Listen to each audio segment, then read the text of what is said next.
সেই কারণে যোগাযোগ করলাম। তো করে মানে আমার একটা মানে ভাইয়ের সম্বন্ধী ব্যাঙ্গালোরে থাকে, তো উনি ডাক্তারের কাছেই থাকে, উনি নার্সিং করে। তো ওনার ফোন নাম্বারটা নিলাম, নিয়ে ওনার সাথে যোগাযোগ করলাম। তো উনি বললো যে হচ্ছে আমার ছেলের লোকেশান পাঠালে উনি ওখানে চলে যাবে। তো আপাতত এই পর্যন্ত হয়ে আছে, তো এখন পর্যন্ত ফোন আসেনি। তো আমি ফোন করবো, তো এখন বাজে প্রায় 11টার মতো। তো মনটা আমার এতটাই খারাপ যে সকাল থেকে এই জন্য আমি আর কোনো ভিডিও শ্যুট করিনি। যাই হোক, স্নান টান সেরে যা করে কাজকর্ম সেরে পুজো সেরে নিয়ে একটু বাজারের দিকে গিয়েছিলাম। আজকে আবার বরমশাই আসছে, হঠাৎই ওনার একটা কাজ পড়ে গেছে, উনি আবার আগের দিকে ফিরে যাবে। তো সেই কারণে একটু বাজার করতে গিয়েছিলাম। তো এখনও খাওয়া দাওয়া কিছুই করিনি। তো চলো বন্ধুরা, অনেক বেলা হয়ে গেছে, রান্নাঘরের দিকে যাই, রান্না বসাবো। আর তোমাদেরকেও আমি দেখাবো যে আমি কী কী বাজার করে নিয়ে এসেছি। তো আমার সঙ্গে থাকবো। তো বন্ধুরা, চলে এলাম রান্নাঘরে। তো দেখো, আগে চালটা বার করে বলি চালটা ধুয়ে আগে ভাতটা বসিয়ে দিই। তো এই দেখো, গ্যাসটা জেলে দিয়েছি, দিয়ে চালটা ধুয়ে যে ভাতটাও বসিয়ে দিয়েছি। তো দিয়ে যে চলে এলাম এপাশে সবজিটা গুছাতে। তো বাজার থেকে নিয়ে এসেছি বেগুন, বিম কড়াই, উচ্ছে, সজনা খাড়া আর আদা। তো আদাটা আমার প্রত্যেকটা তরকারিতেই লাগে, তো এই কারণে। আর কিছুটা সবজি না এই যে প্যাকেটে করে গুছিয়ে নিয়েছি, তার কারণ এটা ফ্রিজে ঢুকিয়ে দেবো। তো ফ্রিজে না এই সবজিটা রাখলে মানে ভালো থাকে।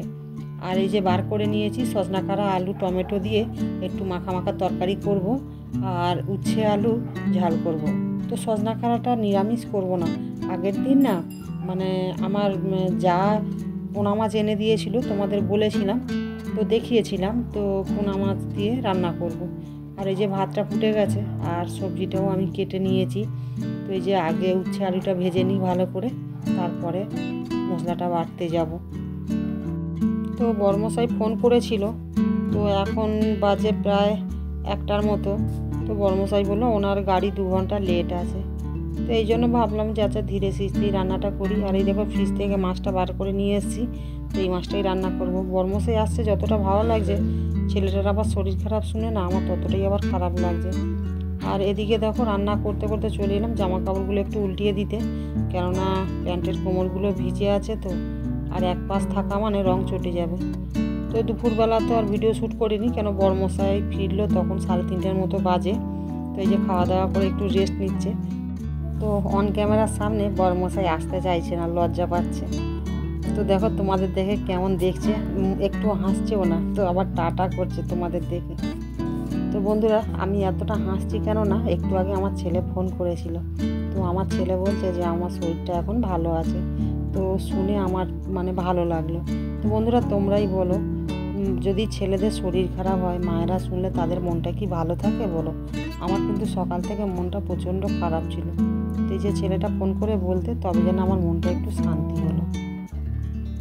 তো বন্ধুরা, ভিডিওটা যদি ভালো লেগে থাকে like, comment, share and subscriber করতে ভুলবে না। আর একটা কথা, মানুষ মাত্রে ভুল হয়, যদি কিছু ভুল হয়ে থাকে ক্ষমা করে দিও।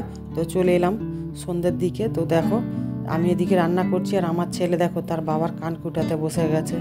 তো আমার ছেলে সব সময় এরকম করে, আমার তো একদম ছাড়েই না। তো যাই হোক বন্ধুরা, রান্না বান্না হয়ে গেছে। তো ভিডিওটা আমি এখানে শেষ করলাম। সবাই ভালো থেকো, সুস্থ থেকো, টাটা।